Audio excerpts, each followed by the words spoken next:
तो ये 6 सर्टिफिकेट्स आपके लिए बहुत इंपॉर्टेंट हैं।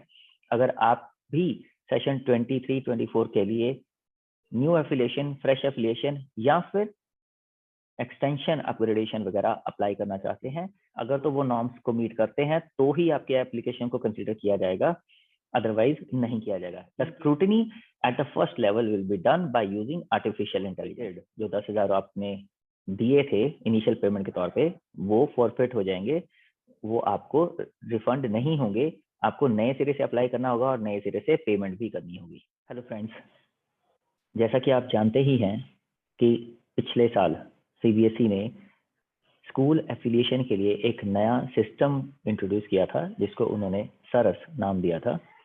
अभी सीबीएसई ने एक नया सर्कुलर निकालकर पिछले साल सरस पोर्टल क्योंकि पहली बार इंट्रोड्यूस हुआ था तो उससे रिलेटेड उनको जो जो प्रॉब्लम्स फेस करनी पड़ी, कुछ स्कूल्स ने डॉक्यूमेंटेशन कंप्लीट नहीं की या वैलिड डॉक्यूमेंट्स अपलोड नहीं किए, उसकी वजह से रिजेक्शन रेट जो था एफिलिएशन का वो बहुत हाई था। उस चीज को कंट्रोल करने के लिए सीबीएसई ने एक नया सर्कुलर इशू किया है जिसमें उन्होंने बताया है कि इस प्रोसेस को सरस के थ्रू जो एफिलिएशन के लिए अप्लाई करना है उसको उन्होंने थोड़ा सा रिफॉर्म किया है। अगर मार्च 23 तक किसी की एफिलिएशन खत्म हो रही है या किसी को भी सेशन 23-24 के लिए फ्रेश एफिलिएशन लेनी है तो उन्हें इसी साल सन 2022 में 1 मार्च से लेकर 31 मई के बीच में अप्लाई करना है एज ए फर्स्ट विंडो। तो क्या है इस सर्कुलर में, आइए देखते हैं। मगर उससे पहले एक रिक्वेस्ट, अगर आपने अभी तक मेरे चैनल को सब्सक्राइब नहीं किया है तो इसे तुरंत सब्सक्राइब कर लीजिए और नोटिफिकेशन बेल का बटन भी दबा दीजिए ताकि ऐसे ही सीबीएसई से रिलेटेड इंपॉर्टेंट इन्फॉर्मेशन जब मैं फ्यूचर में अपलोड करूं तो उसकी नोटिफिकेशन आपको तुरंत मिल जाए। आइए देखते हैं सर्कुलर।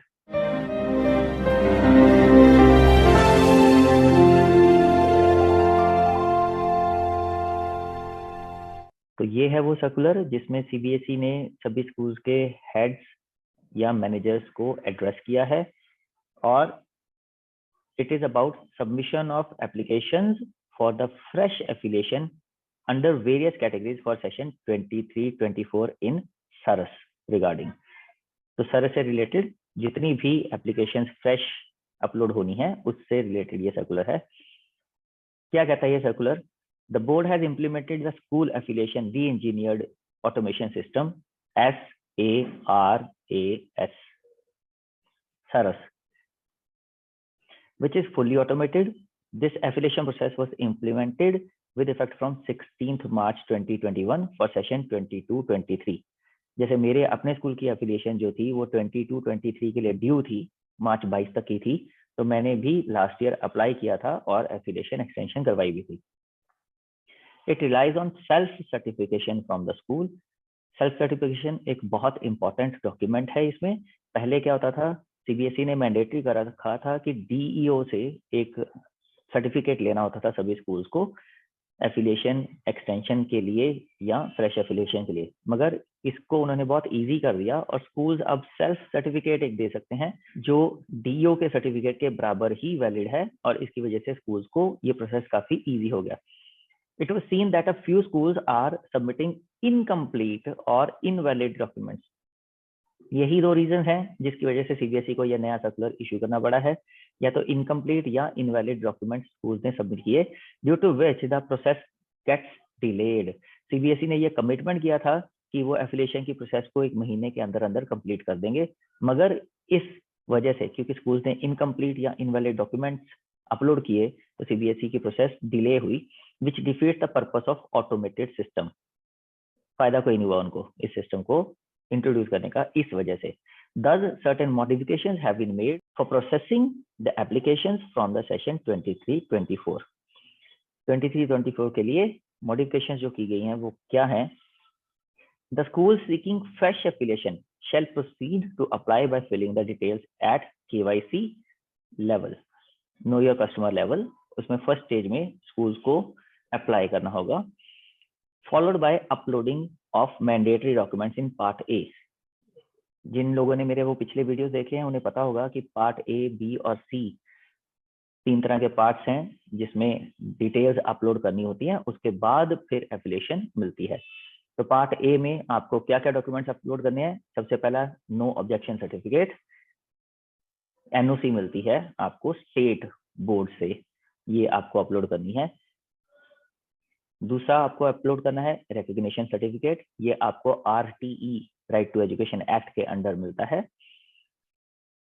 तीसरा आपको लैंड सर्टिफिकेट अपलोड करना है। चौथा आपको बिल्डिंग सेफ्टी सर्टिफिकेट अपलोड करना है। पांचवा फायर सेफ्टी सर्टिफिकेट अपलोड करना है। और छठवां सोसाइटी या ट्रस्ट या कंपनी का रजिस्ट्रेशन का सर्टिफिकेट आपको अपलोड करना है।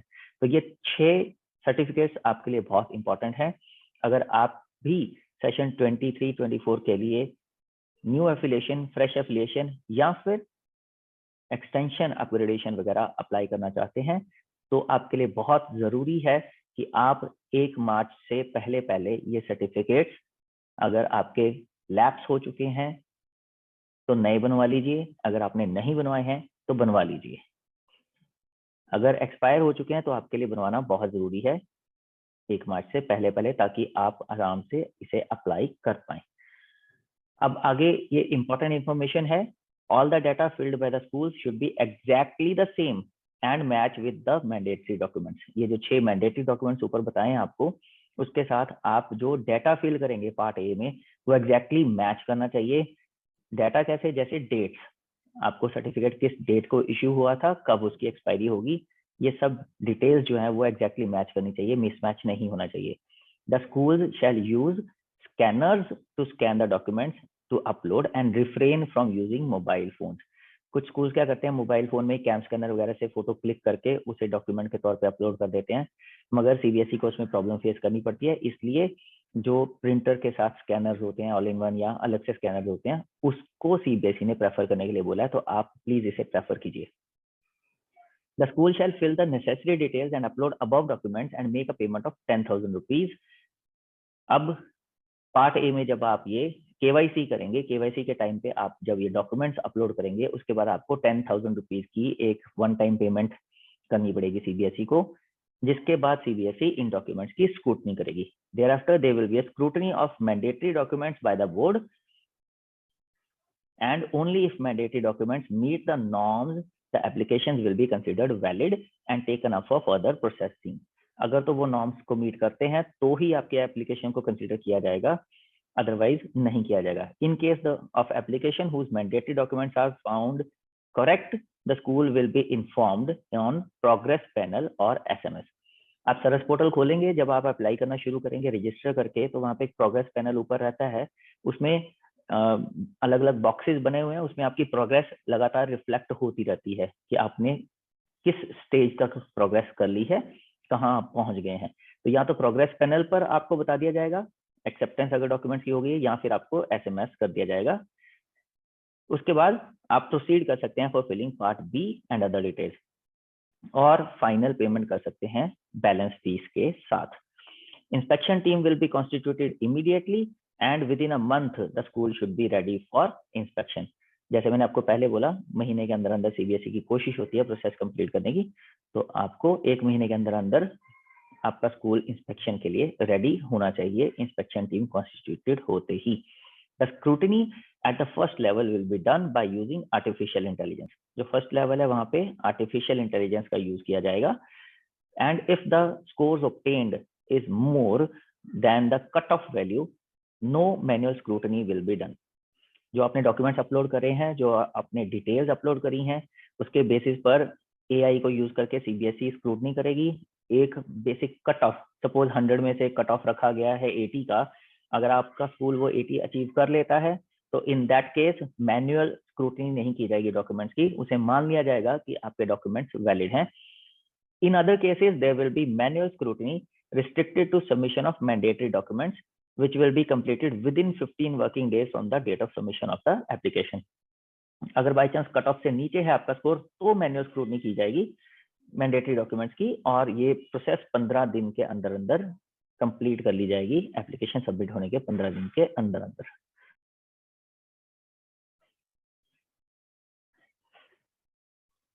आगे क्या कहता है circular, in case of non submission of valid mandatory documents eight KYC level and part A, the application shall be considered incomplete and shall not be taken up for further review.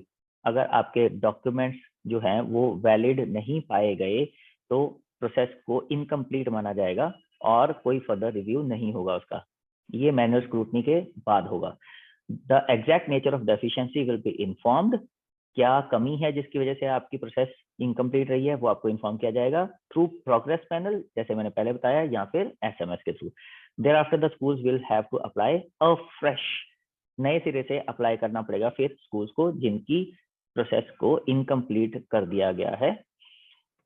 And initial payment shall be forfeited. जो 10,000 आपने दिए थे initial payment के तौर पे वो forfeit हो जाएंगे, वो आपको रिफंड नहीं होंगे। आपको नए सिरे से अप्लाई करना होगा और नए सिरे से पेमेंट भी करनी होगी। अब ये बहुत इंपॉर्टेंट पार्ट है इस सर्कुलर का। Application for session 23-24 shall be invited as per the following timeline and schedule as given below. इसमें मैं स्क्रीन साइज थोड़ा सा छोटा कर लेता हूं ताकि आपको आराम से पूरा ये दिख जाए। आई वांट कि आपको कंप्लीट दिखे ये सारा जितना भी डॉक्यूमेंट है, ये पूरा का पूरा बॉक्स मैं चाहता हूं कि आपको कंप्लीट दिखे। अब ये है दो पार्ट्स में, पहला पार्ट है कैटेगरी ऑफ एफिलिएशन और दूसरा है रिवाइज्ड टाइमलाइन। जो दो विंडोज हैं, window for fresh affiliation group A category और ग्रुप बी और सी कैटेगरी। अभी CBSE ने तीनों ए, बी और सी कैटेगरी के जो ग्रुप्स हैं उनके लिए दो नई विंडोज बना दी हैं। फर्स्ट विंडो जो होगी वो 1 मार्च 2022 से लेके 31 मई 2022 तक के लिए एप्लीकेबल होगी और सेकंड विंडो जो होगी वो 1 अगस्त 22 से लेके 30 नवंबर 22 तक के लिए एप्लीकेबल होगी। मगर ये दोनों विंडोज कैसे एप्लीकेबल होंगी? क्या ये सबके लिए एप्लीकेबल है? नो। जो ये फर्स्ट विंडो है ये तो सबके लिए एप्लीकेबल है। इसमें the schools whose application has been rejected in 22-23 session may also apply in this window period only by indicating the old registration number with requisite fee. May also apply। Jin school की 22-23 की application reject हो गई थी वो भी इस window में, first window में अप्लाई कर सकते हैं। और जिन स्कूल्स को ये ग्रुप ए, बी और सी के अंतर्गत अप्लाई करना है वो भी फर्स्ट विंडो में अप्लाई कर सकते हैं। तो ये कौन से ग्रुप्स हैं जिनको अप्लाई करना है? अगर किसी को अप्रूवल लेना है मिडिल स्कूल सिलेबस के लिए या फ्रेश एफिलिएशन लेनी है सेकेंडरी लेवल के लिए, सेकेंडरी लेवल स्विच ओवर करना है किसी और बोर्ड से, या फिर फ्रेश एफिलिएशन लेनी है सीनियर सेकेंडरी लेवल तक, या फिर senior secondary level switch over करना है किसी और बोर्ड से, या फिर परमिशन ऑफ साइट शिफ्टिंग लेनी है, या फिर रिस्टोरेशन ऑफ एफिलिएशन लेनी है, ये सारे के सारे फर्स्ट विंडो में भी अप्लाई कर सकते हैं और सेकंड विंडो में भी अप्लाई कर सकते हैं। क्योंकि ये वाला जो कॉलम है ना ये कॉमन कॉलम है इन दोनों रादर तीनों ग्रुप्स के लिए, ए, बी और सी के लिए। ग्रुप बी और सी थोड़ा रिलैक्स्ड कैटेगरी वाले ग्रुप्स हैं। इसमें क्या क्या आता है? अपग्रेडेशन टू सेकेंडरी लेवल आता है, upgradation to senior secondary level आता है, एक्सटेंशन ऑफ एफिलिएशन आता है, परमिशन ऑफ 2 शिफ्ट आता है, सेक्शन इंक्रीज आता है, इंट्रोडक्शन ऑफ एडिशनल सब्जेक्ट आता है, permission of name change of school आता है, transfer of school from one society to another आता है। ये लोग भी फर्स्ट विंडो यानी कि 1 मार्च से लेके 31 मई तक अप्लाई कर सकते हैं। मगर इनको एक रिलैक्सेशन है, ग्रुप ए, बी और सी जिनको फर्स्ट टाइम अप्लाई करना है, जिनकी 22-23 के लिए रिजेक्शन नहीं हुई थी, ये लोगों के लिए एक सेकंड विंडो भी ओपन की CBSE ने, जो कि 1 अगस्त से लेके 30 नवंबर 2022 तक की विंडो है। इसमें ये स्कूल अप्लाई कर सकते हैं फर्स्ट टाइम फ्रेश जो कर रहे हैं बिना रिजेक्शन वाले, और ये सिर्फ 23-24 सेशन वाले स्कूल्स के लिए ही एप्लीकेबल है ये सेकंड विंडो। मतलब जिनकी 22-23 में रिजेक्शन हो गई थी और अगर वो अप्लाई करना चाहते हैं उनको सिर्फ और सिर्फ एक विंडो मिली है, फर्स्ट विंडो 1 मार्च से लेके 31 मई तक की। मगर जिनको फ्रेश अप्लाई करना है उनको दोनों विंडोज मिली हैं। ये फर्स्ट विंडो में भी वो अप्लाई कर सकते हैं और सेकंड विंडो में भी अप्लाई कर सकते हैं। तो I hope everything is very much clear to everybody. अगर फिर भी किसी तरह का कोई डाउट आपके माइंड में रह जाता है इस सर्कुलर को लेकर या एफिलिएशन प्रोसेस को लेकर, तो आप कमेंट बॉक्स में लिख सकते हैं। I will try to provide solution to your queries. और इसके अलावा आई विल सजेस्ट कि मेरे चैनल पर जो एफिलिएशन से रिलेटेड पहले से वीडियोस ऑलरेडी अपलोडेड हैं लास्ट ईयर वाले, उन वीडियोस को जरूर देख लीजिएगा। आपको एफिलिएशन के लिए सरस पोर्टल पर कैसे अप्लाई करना है, कैसे अपलोड करना है, उसमें बहुत हेल्प मिलेगी। सो अगर आप चाहते हैं कि फ्यूचर में भी ऐसे ही इंफॉर्मेटिव वीडियोस की नोटिफिकेशन आपको मिलती रहे, तो मेरे चैनल को सब्सक्राइब करके नोटिफिकेशन बेल का बटन जरूर दबा दीजिएगा। तब तक के लिए कीप वॉचिंग प्रिंसिपल रसी गुप्ता। Thank you.